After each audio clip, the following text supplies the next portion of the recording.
markets are crashing around the world for the second day in a row. The consensus is that the president's tariffs were much higher than expected and based on economic formulas that people do not understand. What is your reaction and what is the impact on Europeans? You want them to spend more on defense, yes, which they're agreeing to finally, but how can they do that when their economies are crashing and they are now No, their economies are not crashing. The markets are reacting. No, their economies are not crashing. Their markets are reacting to a dramatic change in the global order in terms of trade. And so what happens is pretty straightforward. If you're a company and you make a bunch of your products in China, and all of a sudden shareholders or people that play the stock market realize that it's going to cost a lot more to produce in China, your stock is going to go down. But ultimately, the markets, as long as they know what the rules are going to be moving forward, and as long as that's set and you can sustain where you're going to be, the markets will adjust. Businesses around the world, including in trade and global trade, they just need to know what the rules are. Once they know what the rules are, they will adjust to those rules. So I don't think it's fair to say economies are crashing. Markets are crashing because markets are based on the stock value of companies who today are embedded in modes of production that are bad for the United States. We have to be a country that thinks we're the largest consumer market in the world, and yet the only thing we export is services. And we need to stop that. We need to get back to a time where we're a country that can make things, and to do that we have to reset the global order of trade. And the other part of my question. Well, the worst thing is to leave it the way it is forever. I mean, just can't continue. We can't continue to be a country that doesn't make things. We have to be able to make things to provide jobs for Americans. That's it. It's that simple. China is an example. I mean, it's outrageous. I mean, they don't consume anything. All they do is export and flood and distort markets in addition to all the tariffs and barriers they put in place. So the president rightly has concluded that the current status of global trade is bad for America and good for a bunch of other people, and he's going to reset it, and he's absolutely right to do it. Let me ask you about also the predictability of relationships with allies. The Prime Minister of Greenland, the Prime Minister of Denmark, which at this point owns Greenland, so Denmark, a NATO ally, is saying that it's unacceptable that one country cannot annex another country. Well, no one's annexed anything. It's going to be up to Greenlanders. The Vice President made that clear. He's going to respect the self-determination of Greenlanders. So at some point, the Greenlanders have made clear that they want to be independent of Denmark. So that's Denmark should focus on the fact that the Greenlanders don't want to be a part of Denmark. That's what they should focus on. We didn't give them that idea. They've been talking about that for a long time. Whenever they make that decision, they'll make that decision. And then what we're not going to do is let China come in now and say, offer them a bunch of money and become, dependent on China. The president said he would not rule out using military force against Denmark, a NATO ally. No, he said he would not rule out. No. He said he would not rule out. He said, I'm not going to rule out anything if Greenland is encroached upon by a foreign power like a China or Russia or anybody else. But it doesn't matter because Greenlanders are going to make a decision. They're the ones that want to get away from Denmark. They're the ones that want to be independent.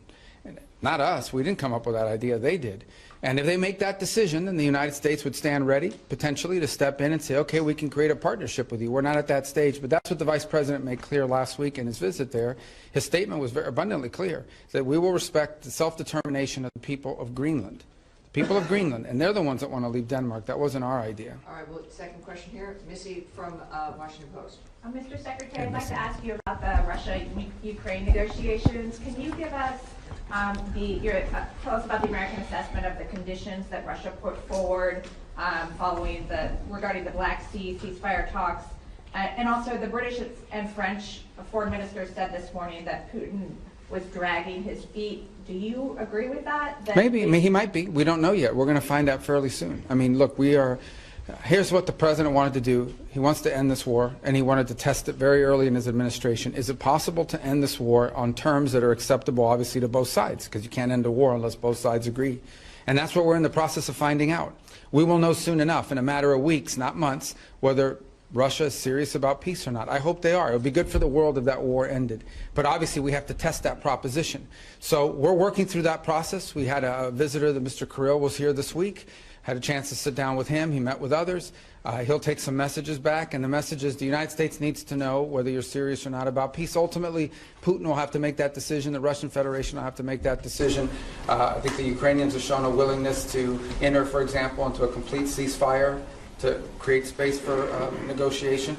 At some point here fairly soon, not 6 months from now, the Russians and Putin will have to make a decision about whether they're serious for peace or not, and I hope they are serious. So it would be good for the world if that And war what ended. what is your assessment of the Russian conditions that were put forward? And also, Dmitriev said, following his talks with Mr. Witkoff yesterday, that the U.S. and Russia might resume direct flights as maybe a confidence-building measure. Do you support that?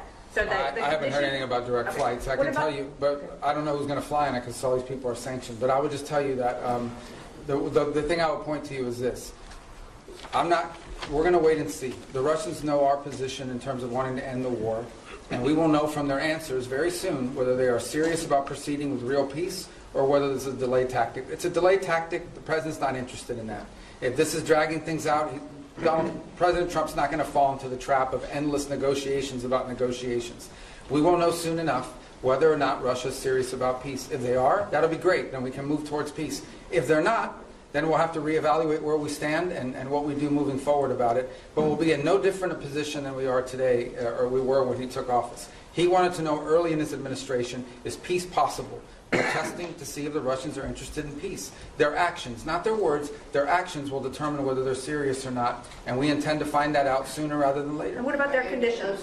Which conditions? They put forward additional conditions after you guys had the Black Sea ceasefire. Yeah, so again, I mean, this is part of the back and forth of these sorts of things. I've had phone calls with foreign leaders, and then I read the readout, and it's like, oh, we said, no, you never, they came, they said something to me they never said. I guess that's part of the game in this place or whatever. But look, bottom line is, to me, at the end of the day, what's going to matter here is whether we're going to move towards peace or not. If peace is real, we will know soon enough. If they're not interested in peace, we will know soon enough. And we'll make decisions on the basis. I hope they are real. There are some promising signs, there are some troubling signs. It's not going to be easy. No one ever said this would be easy. But we're going to find out sooner rather than later. And let's just say I'm hopeful. I remain hopeful. I need to be hopeful that peace is possible and that the Russians are serious about peace. We want them to be serious about peace. And hopefully they are, but we'll know sooner rather than later. Daphne Reuters. Hi, sorry, I'm back here. Your last name's Reuters? Daphne Solodon. Oh, that's pretty cool, isn't it? Go ahead. On the 5% defense spending target, have you received pushback to this idea while you've been here this week? And you mentioned yesterday up to 5% was your language. What do you mean by up to 5%? Well, I said up to a path getting up to 5% at some point. I'm not saying overnight, but to get to that point. We think that's what NATO allies need to be spending for NATO to face the threats that it itself has identified and articulated. Here's the good news. The good news is everyone generally, with a couple exceptions, are spending more on defense today than they were 3, 4, 5 years ago. That's positive. That trend needs to continue. So the trend lines are good, but they need to continue. But this is not about spending. Okay, this is not about money necessarily. This is about capability. In order for NATO to be stronger, it needs partners that are stronger. Okay, the United States commits a lot to NATO and continues to. We are as involved in NATO today as we have ever been. And we intend to continue to be. But it has to be a real alliance. And that means that our alliance partners have to increase their own capabilities. So hopefully two things have led to that. The first is the war in Ukraine, I think, has woken up a lot of people on the continent about real threats and real war. And the other is, I think, the pressure and the statements of President Trump that have been pretty consistent about increasing their spending. So this whole trajectory of more defense spending began, I believe, back in 2017, 2018, under President Trump's first term. We want that trend to continue. And we're hoping when the leaders meet in The Hague that there'll be further and firmer commitments in that direction. I think it's beneficial to the alliance. The stronger our partners in NATO are, the more capable our partners in NATO are, the stronger NATO is. And everybody should be in favor of that. And sorry, just to follow up, so will you try and get the official target as 5% rather than 2%, and will the U.S. commit to 5%? Sure, we're heading there now. I mean, we're going to have to spend more on national security because we have a global footprint. And that's the point that I think has been made and missed in a lot of places. Okay, the United States has Indo-Pacific alliance obligations as well that we've made. We are currently involved in opening up the Red Sea so that global shipping for everyone, including our European partners, can become possible again. We're engaged in counter-drug and counter-gang interdictions in the Western Hemisphere. There's obviously all sorts of issues going on in different parts of the world, including we're concerned about a resurgence of terrorist cells, whether it's in Africa or in the Middle East. So the U.S. has these global obligations, and we have China that's undergoing the largest, most expansive peacetime military expansion in history. So we need to confront all of these things, and we're engaged in all of those things. So we're going to have to increase defense spending in our country. I think our commitment to NATO isn't just 3% spending of GDP. It's sustained over an extraordinary period of time, and that continues. So, look, I think our partners know they need to do more. They've all indicated they want to do more. They've begun to do more, and that trend needs to continue. Mr. Secretary, you mentioned that you met with Kirill Dmitriev as well. In order to stop them from dragging their feet and dragging this on, is there anything that you said, perhaps not threats, but is there anything that you said you wanted to see concretely from the Russian side in order to peace? We want to see peace. But specifics in terms of getting to this ceasefire first and then the negotiations later? I mean, peace means you stop shooting at each other. I mean, it's as simplistic as that. Now, obviously, look, there's all kinds of conditions for a final peace, and you have to work with both sides. And I've said from the beginning, the only way a war ends in a negotiated settlement. If it's not an unconditional surrender, then it is both sides make concessions. We're not going to prejudge what those concessions are, because those concessions will depend on what Ukraine will accept and Russia will accept. But we have to make concrete steps towards peace. What we're not interested in, and I'm not accusing them of this, I'm just telling you what we're not interested in is negotiations about negotiations. That we're not going to continue this forever. So none of it was threatening. I think it was more an explanation of, this is our timeline, and at some point it'll be clear whether you want peace or you don't want peace. And that time is coming. It's pretty short. At the same time, as we now have seen, members of Congress have begun to file bills to increase sanctions. So there is going to be growing pressure from Capitol Hill to impose sanctions that we're not going to be able to stop if in fact we're not making progress towards peace. All these factors have been explained in the nicest way possible. Hopefully he'll take that message back to Moscow, and it'll make clear that we need to begin to see real progress, or we'll have to conclude that they're not interested in peace. But let's hope they are, because I think it would be better for everyone. Are more talks planned? Well, we need to hear an answer to this. I mean, we're going to have talks as long as talks are about something. It can't be talks about talks. At the end, I think initially it was important to talk because we hadn't talked to them in a long time, but now we've reached the stage where we need to make progress. And if we're not making progress towards peace, then we have a set of factors that we have to take into account. But hopefully we are going to make progress towards peace. I remain optimistic that we can. It'll be hard, it'll be difficult, but I'm optimistic that it can. Mr. Secretary, the Myanmar earthquake, I mean, normally in these kind of events you would have up to 200 Americans with sniffer dogs, special equipment, experts in their field, saving lives on the ground. This has not happened because of the dismantling of US... Well, that and the fact that it's run by a military junta that doesn't like us. So it's hard for us to move around in that country. Implies say these events are always not political. They went into Syria, for example, in the Turkey-Syria earthquake. So they can accept... Well, we're not the government of the world. No, we'll provide humanitarian assistance, just like everybody else does, and we will do it the best we can. But we also have other needs we have to balance that against. We're not walking away from humanitarian assistance. But again, I go back to a lot of other rich countries in the world. They should all be pitching in. We're going to do our part. We already have people there. We'll have more people there. We'll help as much as we can. It's not the easiest place to work. Okay, they have a military junta that doesn't like us, doesn't necessarily allow us to operate in that country the way we wanted to. That would have impeded our response no matter what. That said, we are willing to continue to help in the humanitarian crisis. Other countries need to do so as well. China's a very rich country. India's a rich country. There are a lot of other countries in the world, and everyone should pitch in. I don't think it's fair to assume that the United States needs to continue to share the burden, 60-70% of humanitarian aid around the world. We will be in the business of humanitarian aid, but we have other priorities as well that are national interest priorities of the United States, and we're going to align all those to be properly balanced. Isn't it soft power? I mean, all of the experts in this have said the reason is not because of the politics of Myanmar, but it's because of the dismantling of USA. You simply couldn't deploy. Yeah, I don't listen to these so-called experts. There's not real experts. These are so-called experts. These are people that are part of that NGO industrial complex. No, these are people that make millions and hundreds of millions of dollars in these NGOs all over the world that stand up and they get flooded with U.S. taxpayer money, and then we have to spend $100 million to get $10 million to people. We're not doing that anymore. Okay? We have stopped. We are no longer going to spend $100 million to get $10 million to recipients. We're not going to fund these global NGOs all over the world that are living off of this. We're not doing it. We are prepared to help and work with governments and appropriate NGOs on the ground that are delivering assistance. We will be there and we will be helpful. There are a lot of other rich countries. They should also pitch in and help. And some of them are and some of them are not. But we are going to do our part. We're going to continue to do our part. But it's going to be balanced with all of the other interests we have as a country. We are not a nation. We are the richest country in the world, but our resources are not unlimited. They are not unlimited. And we have a massive national debt, and we have many other priorities as well, and it's time to recalibrate all of that. So we'll be there, we'll be helpful as much as we can. We've got other things we have to take care of as well, but we care deeply about what's happened there. So we should have a more cooperative government. Mr. Secretary, the Middle East was part of your discussion here in NATO, especially that did you find support from members toward your policy, or airstrikes and Houthis, and your maximum pressure policy toward Iran? Yeah, I mean, on the Houthis, everybody wants to get their ships through the Red Sea. We're the only ones doing anything about it, but everyone wants to, get their ships through there.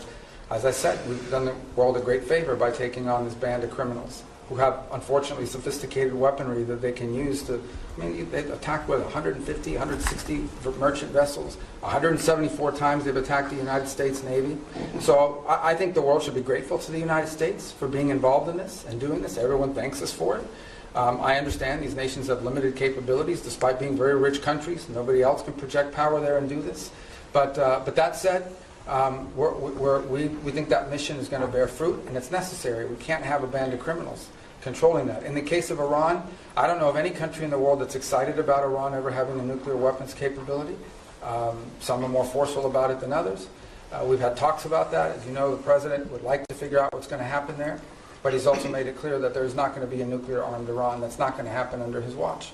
Mr. Secretary, what's your message to foreign citizens who may be afraid to come to the United States because they're concerned about potentially being detained over some minor administrative error, because they might have something on their phone, like criticism of the president or of the Israel-Gaza conflict, and they don't want to come into the United States now? No, first of all, those people that have their phones looked at and so forth, and I'll refer you to CBP to go through their processes. But generally, it's people that have been flagged coming in for a reason. I would say that if you're not coming to the United States to join a Hamas protest or to come here and tell us about how right Hamas is, or to tell us about, stir up conflict on our campuses and create riots in our street and vandalize our universities, then you have nothing to worry about. But thousands and thousands of people come into the U.S. every single day to conduct business, to travel, to do all sorts, to visit relatives. It happens every day. It's very commonplace, and nobody has a problem. I mean, if you're coming here to create problems, you're probably going to have a problem, and I think that's a good thing. If you're coming here to create problems, not here in the United States, you're probably going to have a problem. Yeah, we're not going to continue to be stupid enough to let people into our country who are coming here to tear things up. Not going to happen. Mr. Secretary, have the Russians done anything concrete to make you encouraged that they are truly interested in peace? And when you talk about timeline, I know you're not going to give a specific timeline, but are you talking weeks? Are you talking months? I think we're talking weeks, probably. Yeah. I mean, there's a lot that has to happen here in the next few weeks in order for this to be real. In terms of concrete, I think they've agreed to certain things. I mean, I think their things are not striking now that they were before. Obviously, both sides claim that the ceasefire is being violated, as typical of ceasefires like this. But that said, not concrete in terms of are we closer to peace? We're closer to peace simply because we're talking to both sides, but we're not closer to peace because we have a deal on our hands to end this conflict. But we're going to know soon enough. That's my point I make everybody. People come, oh, well, Putin, you can't trust him. It's not about trusting Putin. Not about trusting anybody. This is about actions. If you're interested in peace, you stop fighting. And you lay out the conditions by which you're willing to end a war. And they have to be reasonable conditions, right? Not crazy stuff. If you're interested in peace, that's what you do. If you're not interested in peace, then you sort of drag it out and you come up with excuses and you pull, and we know that, and we're not going to get pulled into that. But let's hope it doesn't come to that. Let's hope it, let's be optimistic that that's not the direction we're going. We're prepared if it is, but let's hope that we're not heading in the direction of this is just a delay tactic. All right, one more, then we wrap up. Don't you guys want to go home, the ones that came? Your allies here and also Ukraine, they believe that Russia is actually preparing to launch another campaign, a military campaign, as soon as the winter season ends. Do you have any reason to doubt that? That they're going to do what, I'm sorry? The Russian side, they are preparing to start another military campaign. Well, then we'll know they're not interested in peace. And at this very moment, they're targeting energy sites. Can I get a reaction to that? Targeting what, I'm sorry? Energy sites in Ukraine. Well, again, I get it. Then that means they're violating the ceasefire. That's not a good sign, But I think I would tell you this, that ultimately this is a war right now. Things are going to be blowing up in Ukraine and inside of Russia because there's still a war going on. That's what we're trying to end. Okay, if we have a true ceasefire, which is what we wanted, a complete ceasefire, nothing should be blowing up. But the Russians didn't agree to that. They wanted a partial. And then obviously when you get into these partials, it's one of the reasons why we didn't push for a partial. We'll take it because it's better than nothing. But one of the reasons why we didn't push for a partial, because there's always disputes about what are you hitting and what you're not hitting. But in the end, this is still a war, and we want it to stop. The fact that religious sites are being hit, or energy sites are being hit, or civilian sites are being hit, that's why war is a bad thing. And that's why the president wants to end it. As far as them conducting another campaign, well, then that'll be a very clear sign. Right? If all of a sudden we wake up tomorrow and the Russians are launching a massive offensive, then I think that's a pretty clear sign they're not interested in peace. That hasn't happened yet. Let's hope it doesn't happen. We want to know whether they want to do peace or not. And if they do, then there's a way there, and we're willing to help. If they're not, then it's good to know early, so we can adjust our policies accordingly. All right, everybody, All thank right. you so much. Thank you, guys. Thank you. Guys.